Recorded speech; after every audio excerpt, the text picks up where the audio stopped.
Bukan Tuhan tidak berfirman dan bukan Tuhan tidak membukakan segala sesuatu apa yang kita hadapi di hari-hari terakhir ini, ya.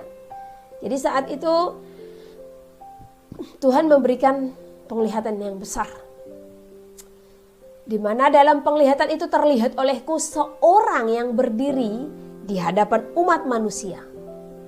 Dia seorang manusia, namun berkepala serigala.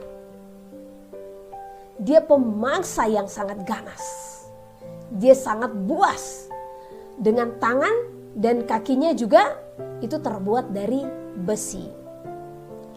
Dan saya juga melihat ada sesosok yang sangat besar yang dipenuhi dengan bulu gitu.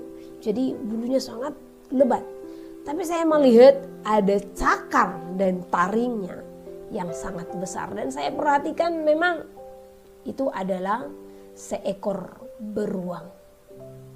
Jadi saat itu dia mengangangkan mulutnya dan memperlihatkan giginya yang sangat tajam, yang hendak memakan segala sesuatu dengan kuku tajam yang mencengkeram.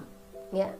Nah, dan dalam penglihatan itu juga Tuhan memperlihatkan ada juga beberapa sosok yang berdiri bertubuh besar, yang tubuhnya seperti binatang, yang bertanduk besar, dan ada juga yang tubuhnya seperti manusia namun berkepala seperti harimau, seperti macan.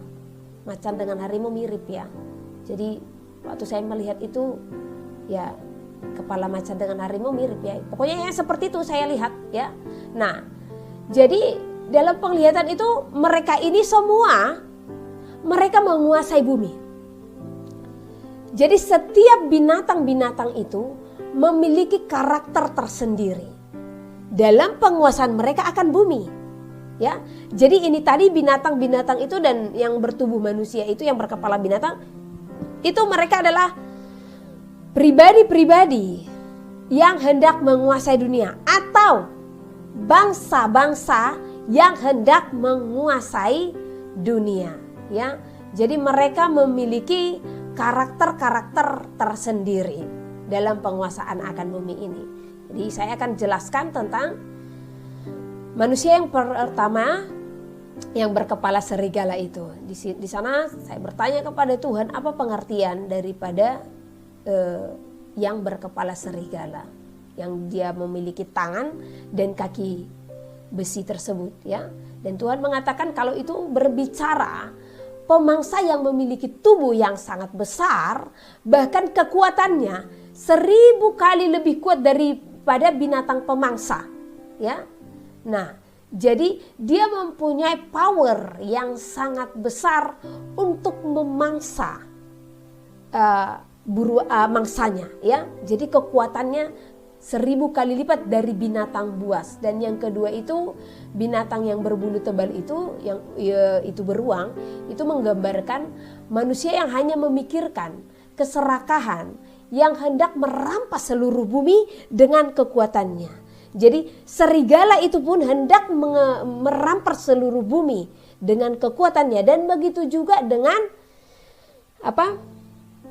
beruang tersebut. Cuman beruang ini itu berbicara keserakahan yang sangat besar, dan dengan binatang yang lain yang bertanduk itu, jadi di saat itu saya melihat dia menanduk binatang-binatang yang lain gitu. Jadi dia juga memiliki power yang sangat besar di muka bumi, ya. Nah, karena saat itu dia menanduk binatang-binatang yang lain. Nah, dia seperti menggeser semuanya gitu kan.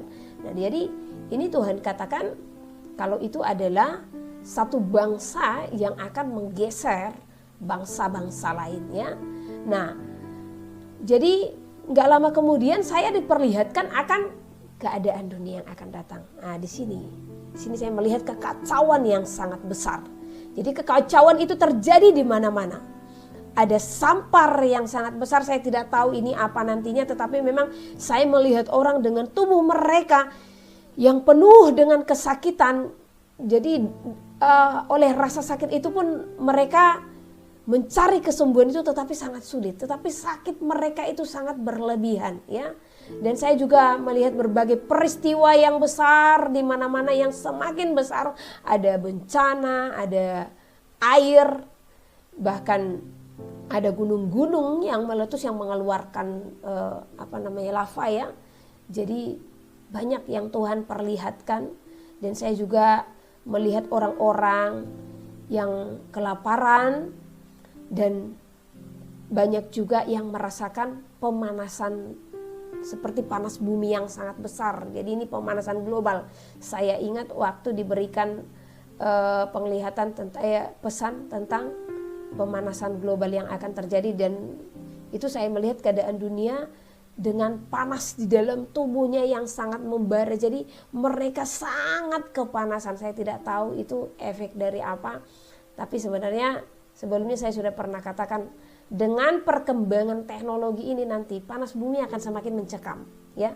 Akan semakin mencekam. Gelombang-gelombang panas itu nanti bahkan akan merusak tubuh manusia. Jadi di sini kita harus berjaga-jaga, ya.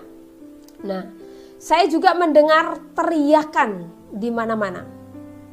Itu saya mendengar tolong, tolong seperti itu. Nah, waktu penglihatan itu saya benar-benar gemetar dan tubuh saya itu sampai keringatan, ya. Nah, jadi pencobaan-pencobaan datang melanda bumi. Saya melihat kehancuran yang sangat besar, kekacauan terjadi di mana-mana. Bahkan banyak umat Tuhan yang sangat teruji di saat itu. Banyak mereka yang tidak tahan dalam berbagai pencobaan tersebut. Dan tidak lama kemudian saya diperlihatkan ada 2 orang yang berdiri. Ya. Jadi waktu saya bertanya, kedua orang itu siapa? Dan mereka itu seperti sosok yang sangat tegap dan bijaksana. Mereka tidak memiliki rasa takut, mereka tidak memiliki rasa gentar. Mereka maju menerobos dan mereka menyatakan kebenaran akan firman Tuhan dengan begitu lantang. Waktu saya bertanya siapakah mereka, dan Roh Kudus mengatakan kalau mereka itu adalah kedua saksi yang akan datang memberitakan kebenaran yang sesungguhnya untuk meneguhkan iman orang-orang percaya. Jadi di sini saya mengingat tulisan-tulisan dalam kitab Wahyu, ya. Nah, 1 bulan ini memang Tuhan perintahkan saya untuk mempelajari kitab Wahyu. Di manakah nanti datangnya kedua saksi dan apa yang kita alami? Nah, di mana kedatangan Tuhan yang sampai sekarang ini memang itu menjadi suatu teka-teki, ya. Tidak ada ilmu yang pasti bagi mereka, tetapi bagi setiap anak Tuhan itu bukanlah teka-teki. Dari sekarang saya himbau kita semua untuk membaca kitab Wahyu supaya kita berpengertian, supaya kita tidak merasa di zona nyaman, ya. Karena setelah saya membaca kitab Wahyu dalam sebulan ini, berat yang akan kita hadapi, sangat berat gitu. Dan benarlah kalau memang iman-iman orang-orang yang katanya di dalam Tuhan benar-benar akan teruji. Dan ini masanya kita harus mempersiapkan diri.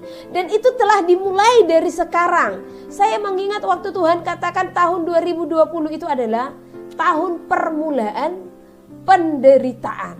Nah, di saat permulaan penderitaan itulah, maka di sanalah kita teruji. Ini kelihatan. Bahkan dari apa yang kita terima saat ini kita teruji gitu, ya. Nah, masih ada kesempatan gak, Bu? Oh, masih ada kesempatan, ya. Nah, bahkan di saat kedua saksi datang itu mereka itu meneguhkan iman orang-orang percaya, ya. Nah, jadi waktu setelah selesai diberikan penglihatan itu dan Tuhan memberikan pengertiannya akan semua binatang-binatang itu, kemudian saya melihat ada seorang yang berdiri dan berjubah putih, tetapi saya tahu itu bukan Tuhan gitu. Nah, dan itu adalah malaikat gitu, ya.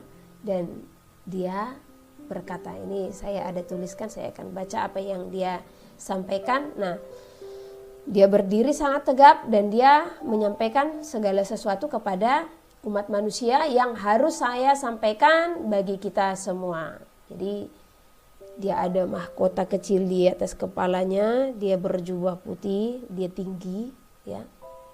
Nah, dia katakan, "Terwah berbunyi, sekaranglah saatnya, janganlah berpaling dari kebenaran. Sebab tibalah saatnya bumi berseru-seru, tibalah saatnya kambing domba berdiri dan akan kelihatan, dan pada akhirnya akan dipisahkan. Berbagai-bagai pencobaan menghampiri bumi begitu besar, karena masa yang telah dijanjikan akan tergenapi. Berjaga-jagalah, bangsa-bangsa akan semakin bangkit, karena perebutan wilayah sudah mulai direncanakan. Bangsa akan bangkit melawan bangsa. Binatang-binatang itu akan menyesatkan bangsa-bangsa. Berbekal kelicikan, mereka akan menguasai bumi ini. Maka dengan itu berjaga-jagalah, saatnya akan tiba. Masa kesesakan menghampiri segala bangsa. Janganlah berdiam diri. Janganlah berpangku tangan. Dengarkanlah Tuhan berfirman dan berseru. Bangsa bangkit melawan bangsa. Semakin besar keserakahan mereka menguasai bangsa-bangsa, maka semakin besar perencanaan mereka untuk membinasakan umat manusia. Berhikmatlah hai umat manusia, segala hal akan mereka lakukan menguasai bumi ini.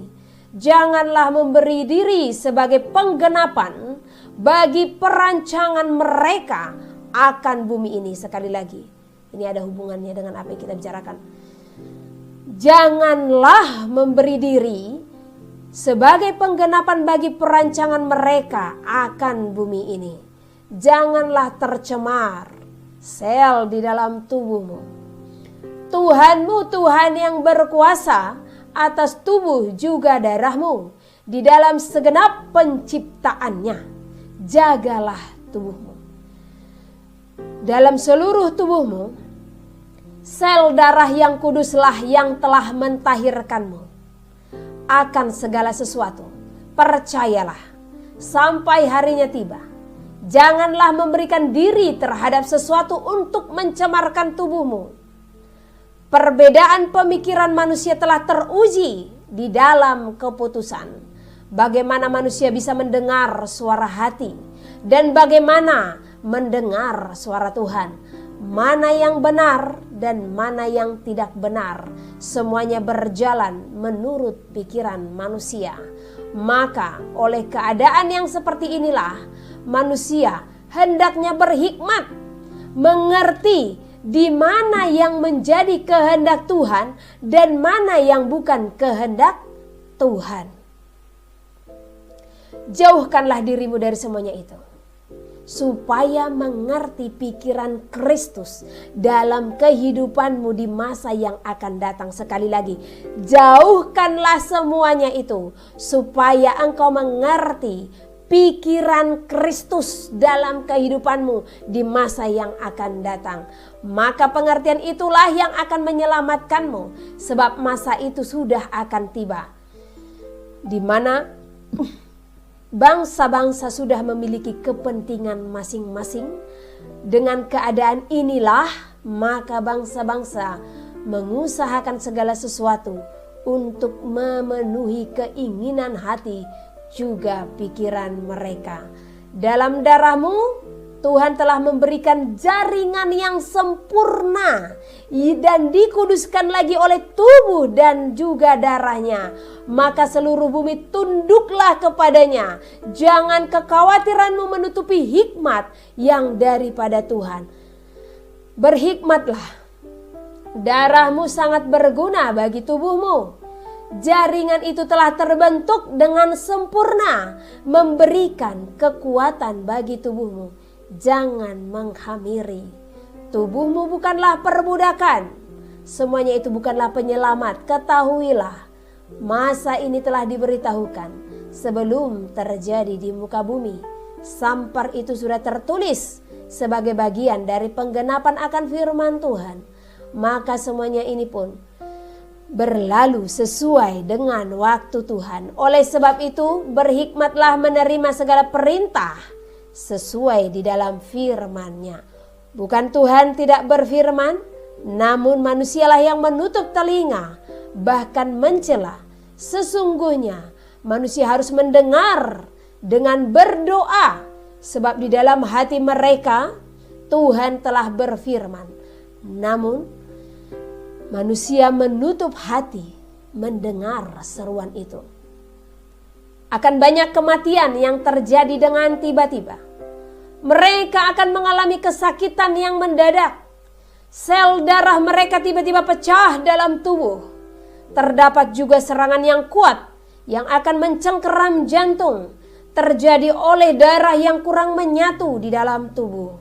Saatnya bagimu mengerti, jikalau sekelompok manusia sudah merencanakan semuanya ini, janganlah menerimanya.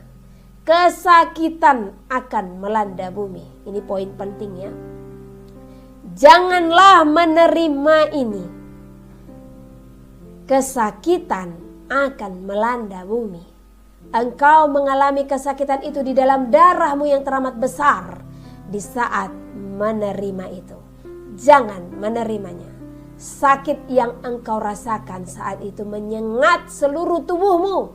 Sengatannya seperti jeruji-jeruji besi tajam menyakiti seluruh tubuhmu. Maka percayalah, akhirilah semuanya itu. Tuhan telah berfirman bagi seluruh bumi. Manusialah yang belum memberi hati, sebab manusia sudah banyak yang jauh daripada Tuhan. 7 tulah akan terjadi sebelum masa yang dahsyat itu tiba di hadapanmu. Sekali lagi saya sampaikan ya, ini sudah pernah diberitahukan juga. 7 tulah akan terjadi sebelum masa yang dahsyat itu tiba di hadapanmu. Ketahuilah hai seluruh bumi, disinilah masanya. Bumi sudah mengalami pencobaan semakin besar. Tekanan-tekanan akan terjadi kepada seluruh manusia, sebab masanya sudah akan tiba. Tekanan demi tekanan segera akan diberikan menuju masa di mana manusia ditekankan supaya mereka menerima tanda itu sebelum bumi ini berlalu. Tinggalkanlah perkotaan, pergilah ke gunung-gunung di saat engkau melihat semuanya terjadi, sebab masa akan semakin sulit. Dunia nyata akan melihat keganjilan-keganjilan sedang terjadi. Tulah akan semakin besar. Kehidupan akan semakin berkesusahan. Kehidupan akan semakin sulit. Kelaparan akan menghampiri bumi. Tangisan-tangisan akan terdengar. Jeritan akan menggema. Seruan terus-menerus memohon belas kasih-Nya. Maka di sanalah manusia pun mulai kecewa kepada Tuhan. Di sanalah manusia mulai melihat dan mempercayai nabi-nabi palsu yang muncul di bumi setelah semuanya menjadi kesusahan. Kemunculan nabi-nabi palsu menjerat umat Tuhan, mengadakan mukjizat dan kesembuhan. Mereka juga akan membicarakan hal-hal dunia yang mengenyangkan perut mereka, dan mereka menjatuhkan iman orang-orang percaya yang percaya Kristus sebagai Mesias. Mereka akan menjatuhkan iman orang-orang yang percaya Kristus sebagai Mesias. Semuanya akan memurnikan umat kudus. Bertahanlah dalam segala hal. Iman yang teguh tidak akan tergoyahkan oleh apapun. Kesusahan-kesusahan tidak akan meruntuhkan iman orang percaya yang kepadanya Tuhan memberikan kehidupan kekal di surga. Jadikanlah imanmu iman yang tahan uji. Bersatulah umat kudus. Haleluya, saudara terkasih di dalam Kristus. Inilah yang diserukan oleh seorang yang berjubah putih tersebut, dan dia adalah malaikat kudus. yang menyampaikan pesan bagi seluruh umat manusia. Inilah yang harus kita pahami. Jadi bagi engkau yang tidak menerima, bertahanlah. Jangan takut. Jangan gentar. Tuhan ada di pihak kita. Dia ada di pihak kita. Jangan takuti. Sekalipun kematian yang akan menghampiri, ketahuilah, hidup bagi kita adalah Kristus. Dan mati adalah keuntungan. Jangan takut untuk mati di saat engkau berjalan di dalam kebenaran. Sebab seorang yang mati di dalam Kristus, seorang yang mati di dalam kebenaran dan yang akan meninggalkan dunia, maka tempat yang begitu mulia, tempat yang begitu luar biasa, yang tiada duka, yang tiada kesusahan, Tuhan telah sediakan. Di sanalah upah kita sebagai mempelai suci kerajaan sorga. Haleluya. Jadi bagi para mempelai, jangan takut. Jangan takut untuk didera. Jangan takut untuk teraniaya. Jangan takut untuk martir. Tetapi persiapkanlah dirimu supaya di hari itu tiba kita benar-benar sebagai mempelai suci yang hidup di dalam kekudusan. Haleluya, saudara terkasih dalam Kristus. Saya percaya melalui kesaksian ini iman kita diteguhkan, dan ini sudah saya terima tanggal 1 September dan baru hari ini bisa saya sampaikan kepada saudara ya. Mengingat segala persiapan akan segala sesuatu yang sedang kami lakukan saat ini. Dan kami juga tetap memohon agar kami tetap didukung dalam doa. Sebab kami berjalan sesuai dengan tuntunan Roh Kudus ya. Jadi maju untuk melayani setiap jiwa-jiwa agar semakin dimenangkan dan dimerdekakan. Bagi setiap engkau yang berjalan di dalam iman, ketahuilah Tuhan senantiasa berfirman bagimu dan Tuhan tidak akan pernah meninggalkanmu. Jangan khawatir. Inilah masanya kita harus mengetahui. Asalkan cukup makan dan pakaian dan tetaplah mengucap syukur dalam segala hal. Jangan takut, jangan gentar ya. Disinilah kelihatan laskar-laskar Kristus yang sesungguhnya. Disinilah kelihatan pribadi-pribadi yang tahan uji ya. Masih ada waktu kita untuk menjalani hari-hari esok. Masih ada waktu untuk kita menjalani segala sesuatu yang telah tertulis. Jadi kuatkan dan teguhkan hatimu. Ini masih hal kecil yang kita hadapi. Ini masih hal kecil yang sebagai ujian ada di hadapan kita. Tahan ujilah. Jadi kalau saudara punya alasan bagaimana kami tidak bisa begini dan begitu. Nah, jikalau kita tidak bisa meninggalkan dunia, maka jangan harap untuk bisa bersama-sama dengan Dia dalam kerajaannya. Sebab orang yang mengikut Kristus harus benar-benar meninggalkan dunia ini, harus benar-benar pikul salib, tetap saling mengasihi ya, dan lakukan pemberesan. Dari saat ini Tuhan berfirman bagi kita, jangan pernah menyia-nyiakan waktu yang ada. Pergunakan kesempatan-kesempatan yang Tuhan berikan bagi kita di hari-hari terakhir ini. Kita ada di dalam dunia hanya hitungan waktu manusia. Kita ada di dalam dunia hanyalah untuk diuji kelayakannya. Ini bukan saatnya engkau menikmati segala hartamu, segala kemolekanmu. Ini saatnya engkau harus benar-benar menikmati hadirat Tuhan yang akan memberikanmu damai sejahtera, yang akan melepaskan ketakutanmu, yang akan melepaskan kegentaranmu. Jangan khawatir saudara, maju. Saya yang ada di tanah ini saat ini, saya juga berjuang ya.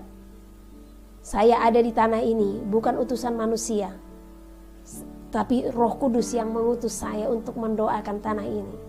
Bahkan luar biasa bagaimana cara Tuhan menarik saya diperintahkan waktu tahun 2020 anakku, 10 bulan terhitung dari hari ini engkau harus meninggalkan tanahmu dan engkau harus pergi ke Pulau Batam. Nah, saya menghitung bulan 10 itu akan jatuh 10 bulan itu jatuh di bulan 6. Nah, di saat bulan 6 hampir datang, Tuhan tetap berikan peringatan supaya bulan 6 saya harus meninggalkan tanah kelahiran saya dan saya harus membawa anak saya, gitu. Ya. Coba. Tapi saya tetap percaya. Saat itu saya masih kompromi. Tuhan bulan 8 deh, gitu. Supaya selesai dulu semua. Tuhan hanya berdiam, Tuhan tidak menjawab. Karena perintahnya lah yang memang benar-benar memiliki otoritas tertinggi, ya. Nah, kita manusia lah yang memang kompromi. Saya sampaikan bulan 8. Tapi apa yang terjadi? Bulan 6 Tuhan menarik saya dengan caranya melalui pendaftaran anak saya yang dipersulit, ya kan? Akhirnya mau tak mau saya berangkat ke Batam. Saya tinggalkan tanah Batam. Bahkan itu saya tinggalkan semuanya begitu saja, ya kan? Nah, ternyata saya sampai di Batam, masih di bandara saja kabar baik sudah diberikan. Sudah dibereskan masalah pendaftaran. Tetapi setelah di Batam saya sadar. Karena seminggu setelahnya sudah PPKM diberlakukan. Otomatis jangankan bulan 8. Bulan 7 pun saya tidak akan bisa berangkat. Sementara Tuhan mau Pulau Batam ini harus didoakan. Jadi berjalan saudara. Ini saatnya anak-anak Tuhan berjalan dengan iman, ya. Kalau saudara bertanya siapa yang mensponsori, Tuhan. Apa yang ibu kerjakan melakukan perintah Tuhan. Dan saya hidup berjalan dengan iman. Tetapi jangan kita menjadi seorang pengamis atau peminta-minta. Kalau Tuhan sudah perintahkan, dia bertanggung jawab atas hidup kita. Tetapi jangan meminta lebih akan hidupmu, ya. Tuhan akan memberkati. Terbukti sampai detik ini. Di saat saya benar-benar menyerahkan diri kepada Tuhan dari tahun 2016. Saya melepaskan apa yang menjadi pekerjaan saya. Sampai hari ini Tuhan pelihara, ya. Tetapi karena memang panggilan saya full time di dalamnya. Nah, kalau saudara panggilannya bukan full time, tetapi ingat saudara tetap melayani. Saya tidak mengatakan saudara untuk meninggalkan pekerjaan saudara, tidak. Karena itu mempunyai bagian masing-masing, ya. Nah, saat ini memang Tuhan memakai khusus untuk menyampaikan pesan Tuhan dan mendoakan setiap pulau-pulau, dan itu saya lakukan sampai detik ini. Nah, jadi saya mau kita juga memiliki iman yang sama. Percaya akan kuasa Tuhan. Jangan khawatir akan sekolah anakmu. Jangan khawatir akan pekerjaanmu. Jangan khawatir engkau tidak bisa pulang kampung atau bagaimanapun, ya. Sebab kekhawatiran itu hanya dicari oleh orang-orang yang tidak mengenal Elohim. Ketakutan itu hanya dimiliki oleh orang-orang yang tidak mengenal Tuhan, yang tidak mengenal pribadi Tuhan. Engkau adalah anak Tuhan. Saya anak Tuhan. Maka saya percaya engkau mengenal pribadinya. Seberapa besar dia akan menyertai dan memberkati hidup saudara. Karena di saat kita berserah, dia buka jalan. Haleluya. Dia buka jalan. Saat tiada jalan, dialah Tuhan yang selalu setia. Dia menuntunmu di saat engkau jauh, dia membawamu. Dia Tuhan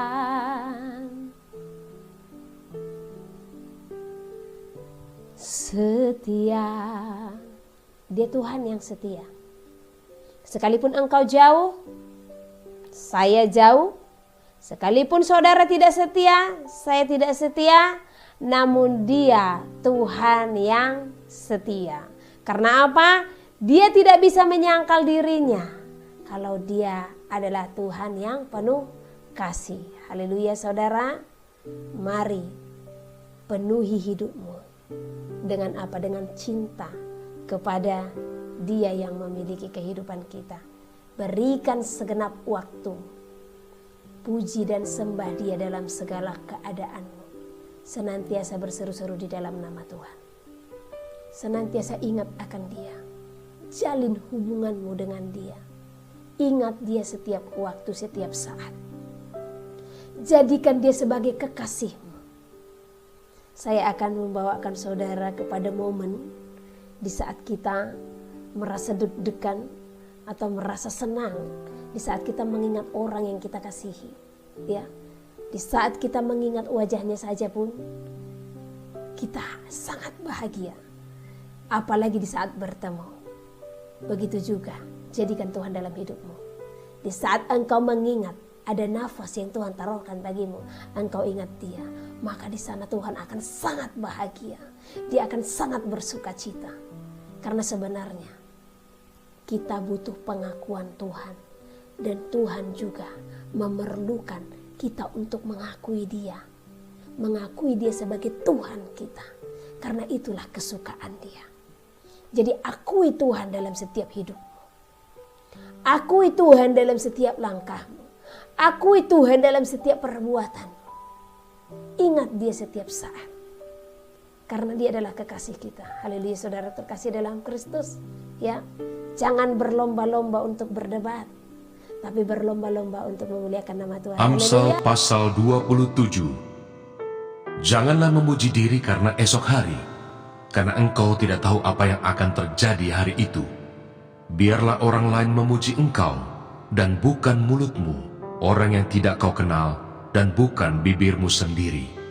Batu adalah berat, dan pasir pun ada beratnya, tetapi lebih berat dari kedua-duanya adalah sakit hati terhadap orang bodoh.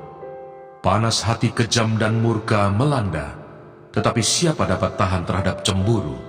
Lebih baik teguran yang nyata-nyata daripada kasih yang tersembunyi. Seorang kawan memukul dengan maksud baik, tetapi seorang lawan mencium secara berlimpah-limpah. Orang yang kenyang menginjak-injak madu, tetapi bagi orang yang lapar, segala yang pahit dirasakan manis.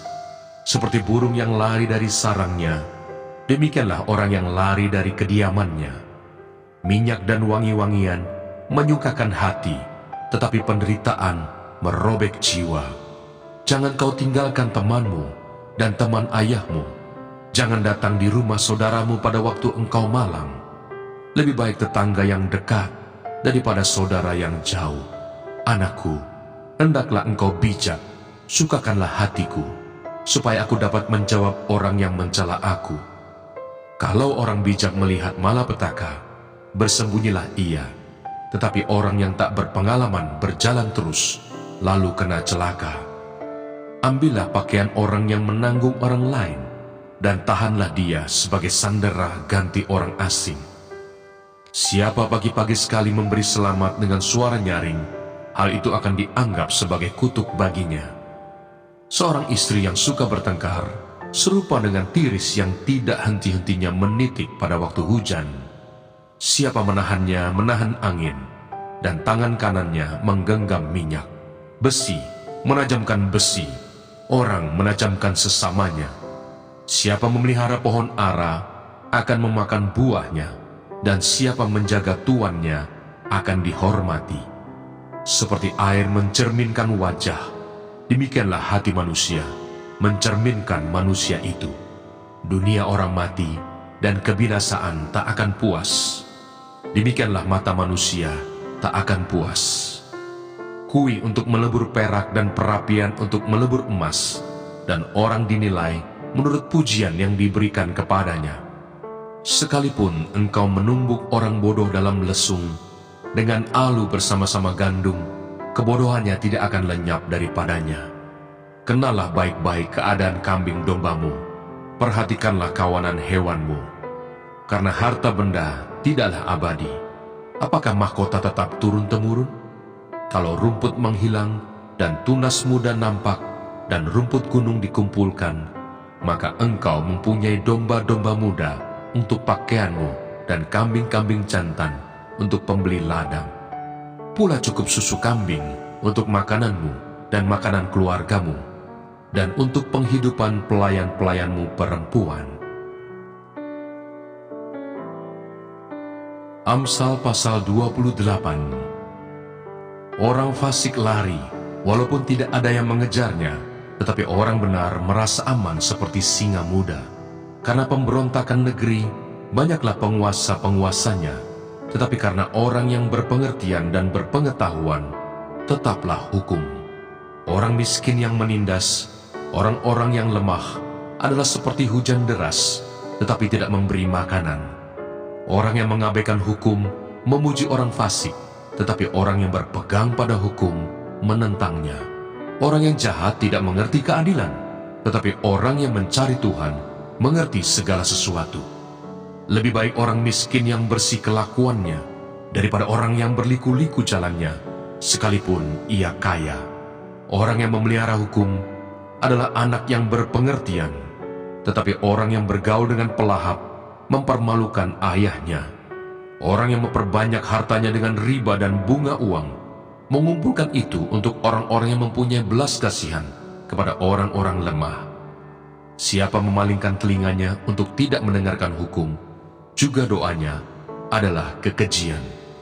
Siapa menyesatkan orang jujur ke jalan yang jahat, akan jatuh ke dalam lubangnya sendiri. Tetapi orang-orang yang tak bercela akan mewarisi kebahagiaan. Orang kaya menganggap dirinya bijak, tetapi orang miskin yang berpengertian mengenal dia. Jika orang benar menang, banyaklah pujian orang. Tetapi jika orang fasik mendapat kekuasaan, orang menyembunyikan diri. Siapa menyembunyikan pelanggarannya tidak akan beruntung, tetapi siapa mengakuinya dan meninggalkannya akan disayangi. Berbahagialah orang yang senantiasa takut akan Tuhan, tetapi orang yang mengeraskan hatinya akan jatuh ke dalam malapetaka. Seperti singa yang meraung atau beruang yang menyerbu, demikianlah orang fasik yang memerintah rakyat yang lemah. Seorang pemimpin yang tidak mempunyai pengertian, keras penindasannya. Tetapi orang yang membenci laba yang tidak halal, memperpanjang umurnya. Orang yang menanggung darah orang lain akan lari sampai ke liang kubur. Janganlah engkau menahannya. Siapa berlaku tidak bercela akan diselamatkan, tetapi siapa berliku-liku jalannya akan jatuh ke dalam lubang. Siapa mengerjakan tanahnya akan kenyang dengan makanan, tapi siapa mengejar barang yang sia-sia akan kenyang dengan kemiskinan. Orang yang dapat dipercaya mendapat banyak berkat, tetapi orang yang ingin cepat menjadi kaya tidak akan luput dari hukuman. Memandang bulu tidaklah baik, tetapi untuk sekerat roti orang membuat pelanggaran. Orang yang kikir tergesa-gesa mengejar harta dan tidak mengetahui bahwa ia akan mengalami kekurangan. Siapa menegur orang akan kemudian lebih disayangi daripada orang yang menjilat. Siapa merampasi ayah dan ibunya dan menyangka bahwa itu bukan suatu pelanggaran, ia sendiri adalah kawan si perusak. Orang yang loba menimbulkan pertengkaran, tetapi siapa percaya kepada Tuhan diberi kelimpahan. Siapa percaya kepada hatinya sendiri adalah orang bebal, tetapi siapa berlaku dengan bijak akan selamat. Siapa memberi kepada orang miskin tak akan berkekurangan, tetapi orang yang menutup matanya akan sangat dikutuki.